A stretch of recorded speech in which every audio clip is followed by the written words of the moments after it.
नमस्कार, बंजारा बीट्स में आपका स्वागत है। मैं हूं ज्योति प्रकाश खरे। आज हम आपको मिला रहे हैं एक वरिष्ठ नागरिक जो कि बहुत सारी प्रतिभाएं उनके अंदर समाहित हैं। चलिए मिलते हैं डॉक्टर एस.के. दुबे जी से। नमस्कार दुबे जी। नमस्कार दुबे जी, आप इस साक्षात्कार की शुरुआत संक्षिप्त परिचय से कीजिए। कहाँ के रहने वाले हैं आप? मैं डॉक्टर एस.के. दुबे, सेवानिवृत्त पुरातत्व अधिकारी, झांसी मंडल। मैं प्रयागराज के गांव सुदनीपुर कला का निवासी हूं और मैं झांसी में 98 से यहाँ सर्विस कर रहा हूँ। और उसके पहले कहाँ रहे आप? उसके पहले मैं 8 वर्ष उत्तराखंड में रहा। अल्मोड़ा मेरी पोस्टिंग रही। अल्मोड़ा में आपने कुछ विशिष्ट उपलब्धियां हासिल की थी, उनका उल्लेख कीजिए। हाँ, उत्तराखंड मेरे लिए एक प्रकार से मेरी कर्मभूमि रही जी, क्योंकि वर्कशॉप रही। और शुरू में उत्तराखंड मेरी पोस्टिंग हुई तो ये अच्छा लगा कि वहाँ हिमालय में भ्रमण करने का मौका मिलेगा। और उसमें मेरा वजन करीब 82 किलो था। अच्छा। तो वो मेरे कार्य में आड़े आ रहा था, परंतु वहाँ के क्लाइमेट ने, वहाँ की जो चलना फिरने की जो ऐसी प्रक्रिया रही है कि वो मेरा करीब 2 महीने में मेरा 20 किलो वजन कम हो गया। अच्छा। 62 किलो हो गया जी। तो जब मैं वहां से आया तो लोगों ने कहा कि आपका प्रमोशन हुआ कि डिमोशन हो गया। अच्छा। लोग प्रमोशन पा के मोटे हो जाते हैं, आप पतले हो गए हैं। तो उस प्रकार से क्लाइमेट ऐसा रहा कि उसने मुझे अपने हिसाब से ढाल दिया और मैंने वहाँ बहुत काम करने का मुझे बहुत मौका मिला जी। क्योंकि जो वहाँ का जो क्लाइमेट है, वहाँ की जलवायु है जी, और वहाँ की जो चढ़ाई उतराई, बड़े बड़े पहाड़ हैं जी। उनको देख अच्छे लोगों की हिम्मत, शारीरिक श्रम ज्यादा है, बहुत श्रम है। तो लोग जनरली देखा मैंने कि जो अधिकारी वहां जाते थे जी, वो लोग शारीरिक श्रम करने से बचते थे। मैंने कहा नहीं, ये उम्र और ये मौका दोबारा नहीं मिलेगा मुझे। तो मैंने बखूबी कार्य किया और आप विश्वास करेंगे कि नहीं करेंगे कि एक दिन मैं ऐसी यात्रा गया जो कि लगभग 42 किलोमीटर मुझे चलना पड़ गया निरंतर। मुझे मालूम एक ही दिन। अच्छा। मुझे ये पता नहीं था कि इतना दूर होगा। जब मैं करीब 4 बजे भोर में यात्रा स्टार्ट किया मैंने जी, और शाम को 6:30 बजे मैं अपने जहाँ जाना था वहां पहुंचा। तो लोगों ने पूछा वहां कि आपने रात में विश्राम कहाँ किया? बीच में। मैंने कहा कहीं मैं सीधे आ रहा हूँ। तो उनको ताज्जुब हुआ कि हम लोग जो मूल निवासी हैं वो लोग, हम वहां से आते हैं तो बीच में एक रात ब्रेक करते हैं, तब जाकर पहुंच पाते हैं। तो इस प्रकार से, और वहाँ वो बड़ा अंटच इलाका था जी। अंटच इलाके में ऐसी हम लोगों ने खोज की जो कि लोग ताज्जुब करते हैं, हमें भी ताज्जुब होता है कि ऐसी दुर्लभ चीजें वहां विद्यमान है। फिर झांसी में जब आप आए, हमारे यहाँ आपने बताया 98 में आप झांसी आ गए, तो झांसी में आपकी क्या उपलब्धियां रही? झांसी में एक्चुअली मुझे लोग डराते थे कि बुंदेलखंड बड़ा रुखा इलाका है, डकैतों का इलाका है, चोरी बदमाशी होती है, वहां क्यों पोस्टिंग ले रहे हैं। लेकिन मेरा हमेशा से एक चैलेंजिंग नेचर रहा है। मैंने कहा नहीं, वो इलाका अनटच है, वहां काम करने की बड़ी अपॉर्चुनिटी है। और वही हुआ जी। मैंने यहाँ पर एक गांव का सर्वे किया, डिस्ट्रिक्ट झांसी के एक गांव का सर्वे किया, जालौन के एक गांव का सर्वे किया, ललितपुर के सर्वे किया गया, महोबा में सर्वे किया गया, हमीरपुर के 4 ब्लॉकों का हम लोगों ने सर्वे किया जी। तो यहाँ देखा कि बुंदेलखंड तो बहुत ही अद्भुत है जी। यहाँ तो ऐसी यहाँ पुरावशेष, ऐसी दुर्लभ मूर्तियां, मंदिर, किले, गढ़ियां, झीलें, हाँ, बहुत धनी है जी। जिसकी की मुझे कल्पना नहीं थी। जैसा लोग बोलते हैं बुंदेलखंड बड़ा उजाड़ है, लेकिन बुंदेलखंड आज से हजारों वर्ष पहले इतना एडवांस था जिसकी आप कल्पना नहीं कर सकते जी। तो ये चीजों को हमको लाने का मौका मिला और फिर हमें लगा कि तमाम चीजें ऐसी भी हैं जिनको साइंटिफिक प्रूव करने की आवश्यकता है जी। तो इस क्रम में हमारे विभाग ने कालपी में एक उत्खनन कराया था जी। ये वर्ष 2001 की बात है जी। वहां यमुना की कगार पर हमने जो पुरातात्विक साइंटिफिक एक्सकर्शन किया था, वहां से हमको 45,000 वर्ष पुराने हाथी, उदबिलाव, दरियाई घोड़ा, इनके अवशेष हमको प्राप्त हुए। अच्छा। और हाथी का दांत तो 12 फीट लंबा था। 12 फीट लंबा जी। तो इससे ये लगता है कि आज से 45,000 वर्ष पहले बुंदेलखंड में हाथी भी थे। हाँ। और इतने विशालकाय थे कि जिनके एक दांत 12 फीट का है, तो हाथी कितना बड़ा रहा होगा जी। दुबे जी, एक महत्वपूर्ण सवाल ये कि आप का एक और इम्पोर्टेंट फीचर और है जो आप वांसुरी भी बजाते हैं। हाँ, मुझे ये शौक कहाँ से आपको? मुझे बांसुरी के अलावा मुझे पेंटिंग का बड़ा शौक था। अच्छा अच्छा। पेंटिंग का मैं बनाता था, लेकिन बाद में देखा कि पेंटिंग का कार्य जो है टाइम टेकिंग बहुत होता है, इसलिए मैंने इसको भी छोड़ दिया। उसके अलावा मुझे रेसलिंग का बड़ा शौक था। अच्छा, रेसलिंग, कुश्ती में बहुत अच्छी लड़ता था। और ये कहाँ से आपके अंदर जज्बा आया? ये मेरे बाबा फ्रीडम फाइटर थे। अच्छा अच्छा। और वो बड़े जमींदार के बच्चे थे और उनको कुश्ती का बहुत शौक था। अच्छा। वो चाहते थे कि भाई मेरे घर में जो हमारी जो नेक्स्ट जनरेशन है वो भी फिट रहे, वर्जिश करे, और जहाँ निकले लगे कि हाँ कोई बंदा जा रहा है। तो उस शौक जज्बे ने मुझे रेसलर का शौक किया मुझे। तो वो मतलब शौकिया रहा, उसमें और कुछ नहीं कहीं। बांसुरी का आपके पास ये जो शौक आया, इसकी कहाँ से आपको प्रेरणा मिली? बांसुरी भी मेरे गांव में कई लोग थे अच्छी बांसुरी बजाते थे जी, तो उनको सुन करके हमें भी लगा कि हमको भी सीखना चाहिए जी। तो बाद में फिर वही अभ्यास करते करते मैंने प्रैक्टिस किया जी। और फिर मुझे बड़ा शौक था, चूंकि मेरा इलाका प्रयागराज का गाँव है, वहाँ आम के बहुत बड़े बगीचे थे। अच्छा अच्छा। तो मैं मोस्टली आम के पेड़ों पर बैठ के बांसुरी बजाया करता था। अच्छा अच्छा, आमों की डाल। अच्छा अच्छा। तो एक फीलिंग होती थी कि कृष्ण भगवान बजाते हैं। किसने सिखाया नहीं आपको, अपने आप ही? हाँ, नहीं, कोई कहीं नहीं सीखा, मैंने अपने आप सीखा। बाद में मुझे अभी 1 वर्ष से पहले यहाँ झांसी में एक हमारे श्री लतीफ भाई जो कलाकार हैं, हाँ, उनसे मेरी मुलाकात हुई जी। और उन्होंने कुछ और हमको गुरु टिप्स दिए जिससे मुझे निखार आया। अच्छा अच्छा। तो हम चाहेंगे कि हमारे दर्शकों को आप अपनी बांसुरी का आनंद अवश्य। बांसुरी छोटी भी होती है जी, और बड़ी बांसुरी है जी जी। दोनों का आप क्रम से? हाँ जी जी। मैं छोटी सुनाइए जी। हालांकि हम लोग बहुत एक्सपर्ट नहीं है, लेकिन भी एक स्वांत सुख है जी।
बहुत शानदार, लाजवाब।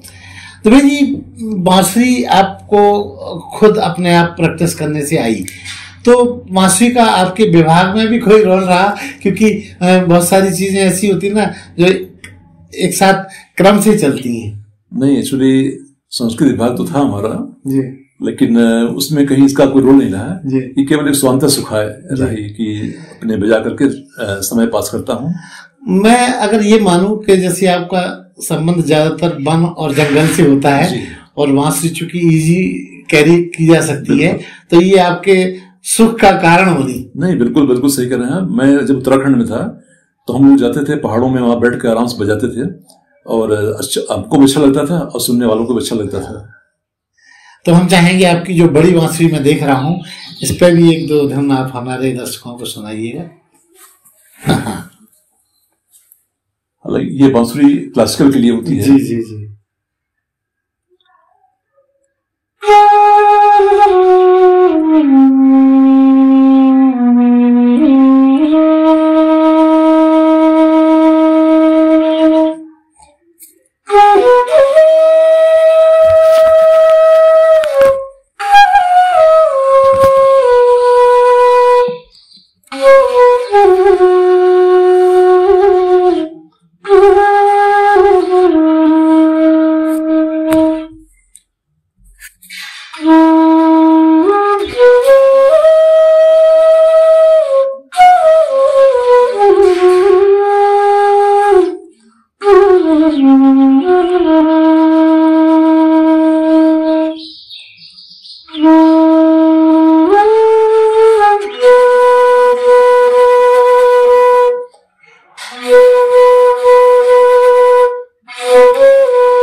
बहुत शानदार, लाजवाब।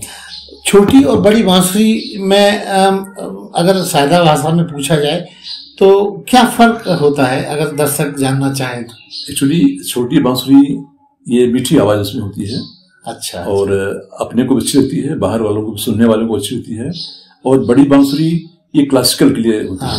इसमें क्या कि तार सप्तक में अगर आप बजाएं, ऊपर हाई स्केल बजाएंगे तो बड़े आराम से बजती है।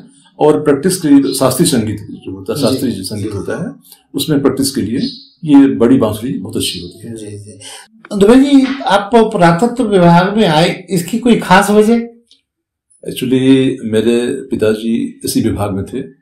वो भारतीय पुरातत्व सर्वेक्षण में द्वारका जी में पोस्टिंग थे उनकी, क्योंकि उनके असामयिक निधन के कारण मैं उसमें हाई स्कूल पास किया था जी। तो मुझे क्लरिकल जॉब मिला जी। तो उसके बाद फिर मैं वहीं, मेरी पोस्टिंग सांची में हुई, जो अच्छा भोपाल के पास। हाँ, विश्व प्रसिद्ध स्तूप है सांची में, वहाँ मेरी पोस्टिंग हुई। जी। तो वहां से मैंने privately inter, BA, MA, PhD सारा कुछ मैंने वहां से प्राइवेट किया। अच्छा, मुख्यतः नींव आपकी वहां बनी? जी जी। अच्छा। और उसी दौरान चूंकि लाइबिलिटी थी, मेरे जो छोटे भाई थे, मेरे कजन भी थे, वो भी हमारे साथ वहीं सांची में आके वहाँ उन्होंने अपना अध्ययन किया और बाद में अच्छे अच्छे पदों को उन्होंने प्राप्त किया। और इस प्रकार से मेरा उसमें आगमन हुआ आर्कियोलॉजी डिपार्टमेंट में। फिर एक हॉबी आ गई कि भाई इसमें कुछ काम करना है जी। फिर मैंने अपनी पढ़ाई को जारी किया जी। और बाद में मेरा सिलेक्शन उत्तर प्रदेश लोक सेवा आयोग से अल्मोड़ा में पोस्टिंग मेरी हुई। तो फिर तो क्रम चलता रहा। हाँ। और बड़े मजे की बात है कि इत्तेफाक की बात है कि मेरे भाई, मेरी दो बेटियां जी, वो भी आर्कियोलॉजी डिपार्टमेंट में हैं। अच्छा, वो सब इसी विभाग से? सब इसी विभाग में। उनको इतना अच्छा लगा, उन्होंने ऑप्ट किया कि हम इंजीनियर डॉक्टर नहीं बनेंगे, जी जी, हम तो आर्कियोलॉजी में जाएंगे। और भगवान की बड़ी कृपा है कि मेरी बड़ी बेटी मेरे विभाग में डायरेक्टर बनी। अरे वाह। और जब मैं सितंबर को भी 2022 में रिटायर हुआ जी, तो उसी के हाथों से मुझे रिटायरमेंट मिला। अरे वाह, ये तो बड़े गौरव की बात है। मेरी बड़े गर्व की बात है, गौरव की बात है। और मेरा छोटा बेटा वो सिविल सर्विस में है, 2016 बैच का है जी, वो ऑडिट अकाउंट सर्विस में है जी। और मेरी बहू जानवी तिवारी जी, वो IRAS है, इसमें मुंबई में वेस्टर्न रेलवे में पोस्टिंग। अच्छा अच्छा। तो भाई जी, बांसुरी एक ऐसा मीठा वाद्य यंत्र है जो हर किसी को लुभाता है। इस विधा को आपने अपने जीवन में बचाने के लिए कोई उत्तराधिकारी चुना है? एक्चुअली सर, ये क्या कि संगीत तो देखा मैंने गॉड गिफ्टेड होता है जी। मेरा जो छोटा बेटा है जी, उसको भी अभी कुछ वर्षों से बांसुरी का शौक लगा है। हाँ। तो वो भी अभ्यास कर रहे हैं, अच्छी बजा रहे हैं जी जी। तो मुझे सकून है कि कम से कम ये मैं उनको दे सका हूँ जी जी। उनको खुद मतलब उनको एक अवेयर हुए, उनको अच्छा लगा तो उन्होंने इसको अडॉप्ट किया। और बाकी मैं हारमोनियम भी बजाता हूँ जी, लेकिन हारमोनियम फिर जब से बांसुरी मैंने शुरू किया जी, तो फिर हारमोनियम मेरा सेकेंडरी होता गया जी। दुबे जी, आपका पुरातत्व विभाग से जुड़ाव है और आपके पूरे परिवार का भी रहा है, तो आपका लेखन में भी रुचि रही होगी, क्योंकि बिना शोध के तो कुछ होता ही नहीं जी। लेखन में तो बहुत जबरदस्त रुचि है मेरी जी। मेरी अभी कम से कम करीब 4 पुस्तकें मेरी पब्लिश हो चुकी हैं जी, जिनमें मोस्टली ये सर्वेक्षण रिपोर्ट्स हैं जी जी जी। और अभी मैं जन सामान्य के लिए मेरी करीब 1 दर्जन किताबें जी, अभी लाइन पे हैं, धीरे-धीरे उनको पूरा कर रहा हूँ। क्योंकि सेवा काल में जरा सा मौका नहीं मिला मुझे कि मैं कोई ऐसी पुस्तक लिख सकूं जो पब्लिक के लिए भी काम आए। और समय की बाध्यता रही है, लेकिन अब मैं बड़ा फ्री हो गया हूँ तो मैं धीरे धीरे करके उन किताबों को पूरा करने में लगा हुआ हूँ। तो मैं उम्मीद करूं कि 2023 के अंत तक कुछ नया धमाका आप जरूर करेंगे। अवश्य। बस मुझे एक जो है आम पर्यटक के लिए मैं लिख रहा हूँ, वो 2023 तक कुछ एक किताब मेरी जरूर आएगी। तो जी, जैसा कि आप चूंकि पर्यटन से जुड़े हुए हैं, लोग आमतौर पर हमने देखा है घूमने जाते हैं, लेकिन उसके बारे में पहले पूर्व जानकारी लेके नहीं जाते, जिसकी वजह से वो पूरा आनंद नहीं उठाते हैं। क्या कहना चाहेंगे ऐसे पर्यटकों? बिल्कुल सही बात है। इस मामले में जो हमारे विदेशी पर्यटक आते हैं वो पूरा अध्ययन करके आते हैं। हाँ। कई बार देखा कि उनको अगर हम कुछ बताने जा रहे हैं तो उनको बहुत ही अलर्ट रहने की आवश्यकता होती है, क्योंकि उन्हें पहले से पता होता है। उनको हम मिसगाइड नहीं कर सकते हैं जी। और जो हमारे भारतीय पर्यटक हैं उनमें अब कुछ पढ़े लिखे लोग हैं, वो नेट से लेकर के जाते हैं तो जानकारी लेते हैं। लेकिन यह है कि किसी भी स्थल के बारे में अगर आप कहीं जा रहे हैं तो आपको एक प्री प्लान करके जाना चाहिए और वहाँ के बारे में जानकारी आपको प्राप्त हाँ, उसका कल्चर, संस्कृति, सब कुछ बारे में अगर पता नहीं है, आमतौर पर बच्चों को लेके जाते हैं और वो एक बस वहाँ खान पान पर ज्यादा ध्यान देते, वहाँ के बारे में जानकारी जी, वो पिकनिक स्पॉट, पिकनिक टाइप बना चले जाते हैं। तो उसमें क्या है कि उन बच्चों को भी जहाँ भी जाएं उनको भी थोड़ा अवेयर करने की आवश्यकता है, वो ज्ञान मिलता है। क्योंकि मैंने इस चीज को बहुत फेस किया है। जी जी। जब मेरे बेटे का सिविल सर्विस में इंटरव्यू था जी, तब मैंने देखा कि इसकी कितनी आवश्यकता होती है। अच्छा। इसलिए अब मैं जहाँ भी लेक्चर देने जाता हूँ बच्चों को कहता हूँ कि आप जहाँ भी भ्रमण कर जाइए और अवश्य जाइए आसपास जहाँ संभव हो सके, और उसके बारे में आप जो है डिटेल में जितनी जानकारी हो सके वो जरूर रखिए, क्योंकि ये जानकारियां आपको एक महीने में नहीं हो सकती। इसलिए आप जब धीरे धीरे क्रम करते रहेंगे तो आपको अपनी लाइफ में, आपके इंटरव्यूज में और आपके सोशल लाइफ में, हाँ, ज्ञान तो रोशनी है, कहीं ना कहीं फायदा देता ही है, कहीं भी ज्ञान मिलता है। और पर्यटन के लिए मैंने काफी यहाँ प्रयास किया। यहाँ बड़ी समस्या थी झांसी में कि जो फॉरेन ट्रेवलर्स आते थे, टूरिस्ट आते थे, वो सीधा ओरछा आए, उसके बाद सीधा निकल गए लोग, खजुराहो चले गए। जी। तो मैंने प्रयास किया कि रास्ते में जो स्पॉट्स हैं, जैसे बरुआ सागर किला है, जी, मैंने लोगों से जो वहाँ गाइड्स थे, टूर ऑपरेटर थे, उनसे मिल करके मैंने प्रयास किया कि जो टूरिस्ट जा रहे हैं, खजुराहो जा रहे हैं, उनको इतना सुंदर किला है, जलाई का मठ है, उसको दिखाते हुए जाइए। तब उन्होंने इस बात को समझा और अब धीरे धीरे वहां पर भी विदेशियों का, देशी उनका टूरिस्ट का एक फ्लो बढ़ गया है। हालांकि इन दिनों उत्तर प्रदेश सरकार भी बहुत ज्यादा सजग है पर्यटन के संदर्भ में। जी, उत्तर प्रदेश सरकार बहुत पर्यटन काम कर रही है, और जो इसमें वर्तमान कल्चर सेक्रेटरी साहब हैं वो तो अद्भुत काम कर रहे हैं पर्यटन दिशा में। जो हमारे कल्चर मिनिस्टर साहब हैं वो भी बहुत बढ़िया काम कर रहे हैं। और धीरे धीरे अब ये हमारा विशेषकर बुंदेलखंड, उत्तर प्रदेश में तो अयोध्या, काशी तो ही है, लेकिन बुंदेलखंड पर बड़ा फोकस हो रहा है। और विशेष करके जो किले हमारे जो हैं, जो लुप्त होते जा रहे हैं, जिनके बारे में लोग बहुत कम जानते हैं। अभी केवल जानते हैं कि किले माने राजस्थान में किले होते हैं, लेकिन हमारे बुंदेलखंड में तो तमाम किले हैं। तो सरकार का फोकस है कि इन किलों को प्रमोट करके इनको भी जो है, अभी जो हमारा ये जो चित्रकूट हाईवे निकल रहा है, एक्सप्रेस वे निकल रहा है, उससे आसपास जितने भी किले हैं उनका भी सरकार विकास करने में लगी हुई है। बिल्कुल। दवे जी, इन दिनों ये भी देखा गया है कि लोग पर्यटन स्थल पे जाते हैं और वहाँ पे मोर्नामेंट से या मूर्तियाँ उन पर क्षति पहुँचा के आते हैं, उल्टे सीधे अपने पसंदीदा लोगों के नाम लिख के आते हैं। ऐसे लोगों को आप क्या संदेश देना चाहेंगे? ये बहुत ही बड़ी समस्या है, क्योंकि ये नुकसान पहुँचाते हैं, धरोहर को नुकसान पहुँचाते हैं। इसके अलावा जो हमारे विदेशी बंधु आते हैं वो देख हंसते हैं पर कि ये हम लोग कितने फुलिश हैं कि अपनी धरोहर को हम खुद ही ग्रुप कर रहे हैं।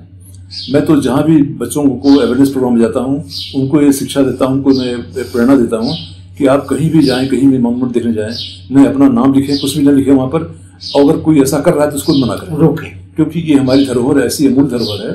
क्योंकि इनको देखने के लिए हमारे विदेशी बंधु हजारों डॉलर खर्च करके यहाँ आते हैं। दुबे जी, बंजारा बीट एक अलग हटके एक प्लेटफॉर्म बनाया है जो लोगों को जोड़ने का प्रयास करता है। कुछ आप जैसे इंस्पिरेशन देने वाले व्यक्तित्वों को हम जोड़ते हैं।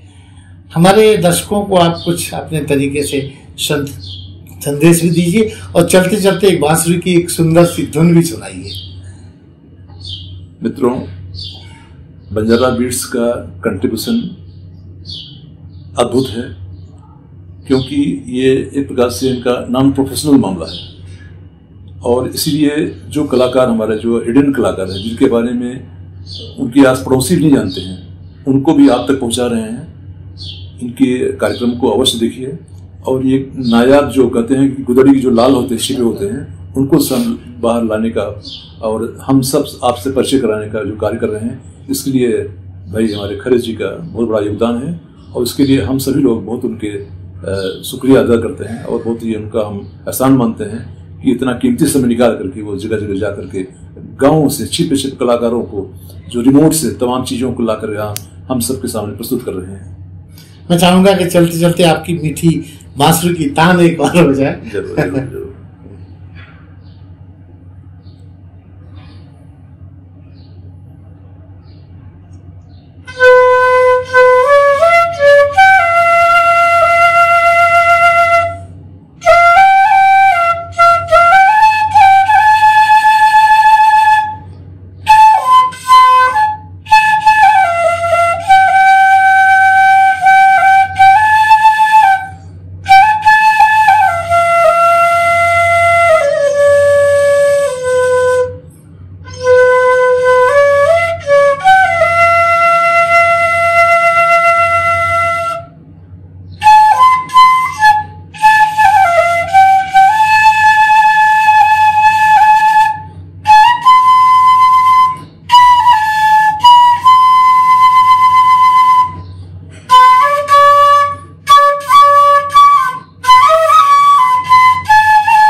लाजवाब, बहुत शानदार आपकी धुन है। तो ये थे डॉक्टर SK दुबे जी, जो अपनी मीठी तान के साथ अपने जीवन की बहुत सारी गतिविधियां या कहिए बहुत सारे संस्मरण बंजारा बीट्स के साथ शेयर कर रहे थे। बंजारा बीट्स से बात करने के लिए दुबे जी बहुत बहुत धन्यवाद। इस चैनल को लाइक और सब्सक्राइब करना ना भूलें। देखते रहिए बंजारा बीट्स।